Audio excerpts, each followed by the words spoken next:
Hi hello എല്ലാവർക്കും നമസ്കാരം. ഇന്നത്തെ വീഡിയോയിൽ നമ്മൾ ഡിസ്കസ് ചെയ്യാൻ പോകുന്നത് ഗൂഗിൾ പേ വഴി അല്ലെങ്കിൽ ഫോൺ പേ വഴി അല്ലെങ്കിൽ സിമിലർ പ്ലാറ്റ്ഫോംസ് വഴി ഗോൾഡിൽ ഇൻവെസ്റ്റ്മെൻറ്റ് ചെയ്യുന്നതിനെ പറ്റിയിട്ടാണ്. മെയിനായിട്ട് പറഞ്ഞു കഴിഞ്ഞാൽ അത് സേഫ് ആണോ, അത് എത്രത്തോളം റിസ്ക് ഫ്രീ ആണ് എന്നൊക്കെയാണ് നമ്മൾ ഈ വീഡിയോയിൽ അനലൈസ് ചെയ്യാൻ പോകുന്നത്. അതിന് വേണ്ടിയിട്ട് അത് നമുക്ക് മനസ്സിലാക്കണമെങ്കിൽ സെബിയുടെ റീസെൻ്റ് ആയിട്ടുള്ള ഒരു പ്രസ് റിലീസ് നമുക്ക് വായിക്കേണ്ടി വരും. എക്സാക്റ്റ് പറയുകയാണെങ്കിൽ നവംബർ 8-ാം തീയതി സെബി ഒരു പ്രസ് റിലീസ് നടത്തിയിരുന്നു. അപ്പോൾ അത് നമുക്കൊന്ന് വായിച്ചു നോക്കണം. അതിനുശേഷം നമ്മൾ മനസ്സിലാക്കും അത് എത്രത്തോളം റിസ്ക് ആണ് അല്ലെങ്കിൽ എത്രത്തോളം സേഫ് ആണ് എന്നുള്ള കാര്യം. ഓക്കെ, ഇനി സെബി ആരാണെന്ന് ചോദിച്ചു കഴിഞ്ഞാൽ സെബിയാണ് നമ്മുടെ സ്റ്റോക്ക് മാർക്കറ്റ് റിലേറ്റഡ് ആയിട്ടുള്ള എല്ലാ ആക്ടിവിറ്റീസും മോണിറ്റർ ചെയ്യുന്ന ഒരാൾ.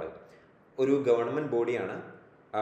ഈ സെബിയാണ് എന്തെങ്കിലും മാൽ പ്രാക്ടീസോ എന്തെങ്കിലും ഫ്രോഡ് ആക്ടിവിറ്റീസോ കണ്ടു കഴിഞ്ഞാൽ കമ്പനിക്കെതിരെയും ആൾക്കാർക്കെതിരെയും പണിഷ്മെൻറ്റ് ചെയ്യാനും സെബിക്ക് അധികാരമുണ്ട്. അപ്പോൾ ആ സെബിയാണ് റീസെൻ്റ് ആയിട്ടുള്ള ഒരു പ്രസ് റിലീസ് നടത്തിയിരിക്കുന്നത്. എന്തിനെ പറ്റിയിട്ട്? ഗോൾഡ് ഇൻവെസ്റ്റ്മെൻറ്റിനെ പറ്റിയിട്ട്. അപ്പോൾ നമുക്ക് ആ ഒരു എന്താണ് പ്രസ് റിലീസ്, എന്താണ് സെബി അതിൽ പറഞ്ഞിരിക്കുന്നത് എന്ന് നോക്കാം. എന്നിട്ട് നമുക്കൊരു തീരുമാനത്തിലെത്താം ഇത് എത്രത്തോളം റിസ്ക് ഉള്ളതാണ് അല്ലെങ്കിൽ എത്രത്തോളം സേഫ് ആണ്. നിങ്ങളുടെ ഈ സ്ക്രീനിൽ ഇപ്പോൾ കാണുന്നതാണ് സെബി നവംബർ 8-ാം തീയതി ഇറക്കിയ പ്രസ് റിലീസ്. ഓക്കെ, അപ്പോൾ ഇതിൽ ആദ്യത്തെ പാരഗ്രാഫിൽ പറഞ്ഞിരിക്കുന്നത് സെബി പറഞ്ഞിരിക്കുന്നത് എന്തെന്ന് വെച്ച് കഴിഞ്ഞാൽ ഓൾറെഡി കുറേ പ്രൊഡക്ട്സ് സെബി റെഗുലേറ്റ് ചെയ്തിട്ട് മാർക്കറ്റിലുണ്ട്. എന്തൊക്കെയാണത്? ഡെറിവേറ്റീവ് കോൺട്രാക്ട്സ് ഉണ്ട്, എക്സ്ചേഞ്ച് ട്രേഡഡ് ഫണ്ട് ഉണ്ട്, പിന്നെ ഇലക്ട്രോണിക്സ് ഗോൾഡ് റെസീപ്റ്റ്സ് ഉണ്ട്. ഈ സാധനങ്ങളൊക്കെയാണ് സെബിയുടെ അണ്ടറിൽ വരുന്ന റെഗുലേറ്റഡ് ആയിട്ടുള്ള പ്രൊഡക്ട്സ്.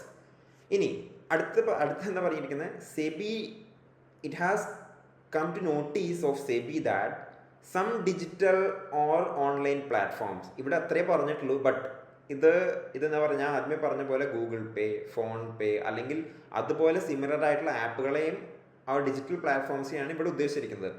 അപ്പോൾ എന്ത് ചെയ്യുന്നു സെബിയുടെ സെബി അത് നോട്ടീസ് ചെയ്തു. ഇത്രയും പ്ലാറ്റ്ഫോമുകളെല്ലാം ഡിജിറ്റൽ ഗോൾഡ് അല്ലെങ്കിൽ ഈ ഗോൾഡ് പ്രൊഡക്ട്സ് എന്ന് പറഞ്ഞിട്ട് കുറേ ഓഫറിങ്സ് കൊടുക്കുന്നുണ്ട് എന്നുള്ളത് സെബിയുടെ ശ്രദ്ധയിൽപ്പെട്ടു. ഇനി സെബിയോട് എന്താ പറഞ്ഞിരിക്കുന്നത് വെച്ചാൽ ഈ ഓഫറിങ്സ് ഒന്നും, ഈ പ്ലാറ്റ്ഫോംസ് പ്രൊവൈഡ് ചെയ്യുന്ന ഓഫറിങ്സ് ഒന്നും not regulated products from SEBI. ഇതൊന്നും സെബി റെഗുലേറ്റ് ചെയ്യുന്നതല്ല.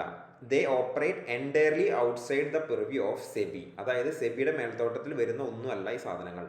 അപ്പോൾ ഇവിടെ എന്നുള്ള പ്രശ്നം എന്താണെന്ന് വെച്ച് കഴിഞ്ഞാൽ, സപ്പോസ് ഇപ്പോൾ ഒരു ഗൂഗിൾ പേയിൽ നമ്മൾ അല്ലെങ്കിൽ ഫോൺ പേ വഴി അല്ലെങ്കിൽ മറ്റുള്ള ആപ്പുകൾ വഴി നമ്മളൊരു ഗോൾഡിൽ ഇൻവെസ്റ്റ് ചെയ്തു.